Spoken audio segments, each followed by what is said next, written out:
Wars Battlefront 1 and 2 by LucasArts and Pandemic Studios. Star Wars Battlefront 1 and 2 were games that were developed in 2004 and 2005 by Pandemic Studios and LucasArts that were meant to be tie-ins to the Star Wars. Well, they were kind of tie-ins. The second one was mostly, they were tie-ins to the first, second, and third movie that were coming out, Revenge of the Sith, but they were, and Attack of the Clone. But also they were had lots of Clone Wars, and they also had the original trilogy that they were doing. So they were basically really tied into all six movies in a way. And so these games were really unique in a way where George Lucas is kind of like Call of Duty now. It's kind of like Call of Duty in a way where you just go around, shooting AIs that, killing AIs, and you're on one side, they're on the other side. And, it's just like Call of Duty in a way, but, in Star Wars outfits. And I really enjoyed the game, because it's really great. I get to play as a stormtrooper. I get to play as a clone trooper. I can play as, a droid. I can play as, a rebel spy. I can play as like Leia, Luke, Han Solo, Chewbacca. I mean, it's just so many great characters I can play. And it's just unique that I get to play these characters, and I've always enjoyed playing these characters, actually I love these characters, and just to get to actually play them in a video game is great. I mean, when I was just to get in ships and fight people in space and TIE fighters is so great. I mean, there's so much things I like about this game. I mean, this is something that I've always loved back in 2004 and 2005. I remember, my mother went to Kmart after school, and she let me pick out any game I want, and I saw this game for $20, about Star Wars Battlefront. It was PlayStation 2, had the little red, because that means it was a deal game if it's in a red, tag. And so I'm like, ooh, I want that. And so I got that game, went home, put it in my PlayStation. 5 minutes later, I was playing it. I played it, and I just remember, my favorite map was Hoth. I just was so big and massive, and you could get on these little speeders, and you can go around, and you have one player. It's just you're going around, and one player's looping, and then all of a sudden you're going around, and then basically you trip them. You trip them, and then the walkers go down. It's so great. Or on or on Geonosis, where you're the clones, and you basically go around just like on the ships. And then you just go killing droids and stuff, and then you get inside their castle, their little lair, and then you go in there and you're killing the Geonosians or the droids. It's so great, and I just remember every time I see Darth Maul or somebody, I'm like, I'm dead, because they're so powerful, and it's just so great. And also just it's just so immersive, and I love the opening menu where it's it soups in it's almost like a Google map is zooming in on the planet, and then you get to choose your fraction.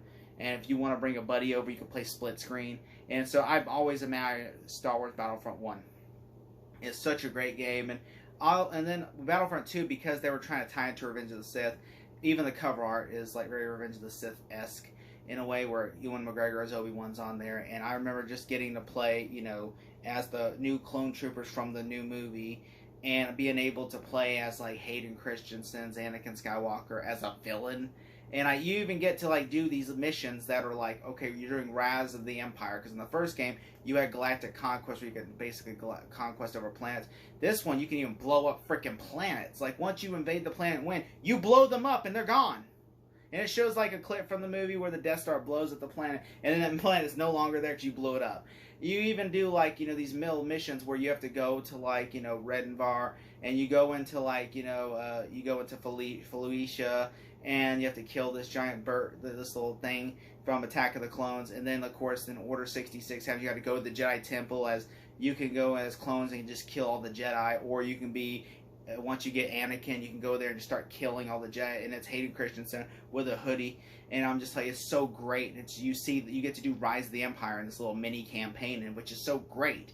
Or you can do instant action, where you're on the map and you can, just go around, doing exactly what you did in the first game. And there's different maps. You can go in Jabba's palace, and if you fall through the trapdoor, a Rancor will eat you, pick you up, and kill you. Or you can go to Mustafar, and you can even, when you run down a platform, if you can shoot that, your buddies will fall into lava and die. I mean, it's just so much cool stuff you can do. You can even do space battles, where you go fly on someone's ship, land there, put a bomb, go in there and blow up their generators, kill, and then, of course, you jump on your ship, go and then blow their stuff up, and then take out their ship, and then a ship just gets destroyed and you win. I mean, or you can just do it the old-fashioned way and try to just blow it up, but you have shields, and so you have to. It's just so cool. You can do great space battles, and there's so much. Also, if you want to go to like Tatooine, you can go to assault mode, and then you can just pick your character. Like you can pick a hero or a villain, and they're all just heroes and villains. They're not like clone troopers or soldiers. So you could be like Obi-Wan, you could be Mace Windu, Yoda, Luke, Han Solo, Chewbacca, Leia, or you can be like the villains like Darth Vader, the Emperor, or you could be Boba Fett, Jango Fett. I would always be Jango Fett because I liked his character. Or, Anakin. You could just be that, or General Grievous, and just all these characters, and you're just fighting each other, and it's all heroes versus villains. And it's just so great. I love the soundtrack in the game, too. The soundtrack is so unique, because you get to hear things that now are no longer, half of the songs no longer in the frickin' movies, thanks to George Lucas redoing the movies. Like you could hear the song in Jabba's palace, like "Trade me just for money," da da da, or "Nub Nub." Those songs are no longer in the Star Wars the original trilogy now because George Lucas, removed them from there and put new songs like a bad Jedi rock song, and just playing as a Jedi is fun. You get to do that, even though I will say in the remake it did it better because you can do it until your lifespan, where you're on more of like a time limit to play as this character, which I didn't like. And the maps, there's more maps, like you can go to Coruscant, which is still not in the remakes. You can also go to other places like, Mustafar, which is not in the remakes, and just other planets and I love that. And also in Cloud City in the Battlefront 1, you could go there, and if you fall in there, it'll kill you, and then they'll pick up a little thing, and you've been made into one of those. It's so cool. And I also, also Tamara Morrison is the voice of the Clone Trooper. It's not D. Bradley Baker, even though, no, I'm not shading him at all. I think he's a fantastic actor, but unfortunately, Tamara Morrison will always be, because he is the clones, and Boba Fett apparently now, and Jango Fett as well. And there's no microtransactions either. See, this game actually didn't try to give you half a game and then try to charge you more money afterwards. So that's great too. And there's lots of Easter eggs too in the game. It's like, oh, that's from this movie. That's from this movie. Oh, that's from this. And it's just so detailed in a way where you're like, oh my god, I love it. And the thing really I don't like about the game is the graphics don't hold up to today's standards. But at the same time, it's still a fun time you can play if you ever have buddies over. I mean, there's really no nitpicks. That's just really it. I mean, you can say the voice actors are repetitive, because they're not all great. Just the same people doing the same voices on every character, except for the clones, which are Tamara Morrison. But every other character is even, it feels like almost every character besides the heroes are just repetitive voice actors. Just doing the same voice over and over again. But everything else is just great about this game. If you want to get some buddies over, and I have it on my Xbox 360, I bought it off of that. And so if you want to get some buddies over, you come over on a Friday night, eat some pizza, you get the buddies together, and you're like, all right, pop a controller in. You can do split screen, and then you and your buddy could go 1v1 if you wanted to. Take all the AIs out, and just you and your buddy. Or if you want to have a squad with you, you and your buddy get together, and you squad them up, and you go pow, pow, pow. Or if you want to be two bounty hunters, you can be Boba Fett, just waiting, going, from afar on that little ship that looked like it's crashed on Tatooine. You just sit on top of there and just start sniping them. That's what I used to do. And so that's what I really do. I mean, and this game is so much better. What I like about this compared to the remakes is it's not trying to give microtransactions. There's no microtransactions. It gives you a fully completed game, and there's no microtransactions. Also, it gives you the whole game, and then it doesn't just give you 3 maps and say, okay, well, here's, we're going to $50 for more maps. That's something I like about this. It's a completed game, and it's a much better game. Yes, the graphics don't hold up compared to those. I will say, the DICE's remakes are better graphics, because they look exactly like the locations and things. But this game is a better experience than those games, because, one, if your servers get shut down, or you don't have the game anymore. Just like with Battlefront 2015, the DLCs are no longer there because the servers are shut down, so you cannot play the game anymore. Yeah, so if I want to go to Scarif, Cloud City, or Death Star, or Jabba's Palace, I'm fucked because there are no servers for those.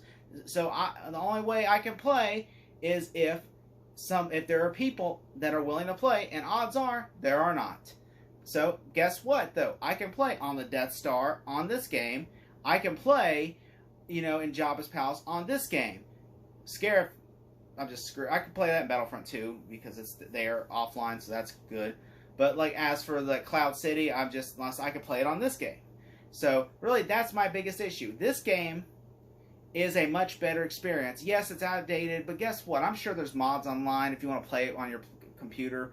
Because I have this game on my PSP, on the Xbox, and on my PC because, it's such a fun experience, and I love it. It has great artwork. It's great. These games are fun to pick up just for nostalgic sake. If I had to give these games a grade, I would give them a solid 9.5 out of 10. Thank you all so much for watching. The success of the mission on Megiddo was something of a revelation for the men of the 501st. Suddenly, we realized that the Jedi could be fooled. And if they could be fooled, they could be killed. PlayStation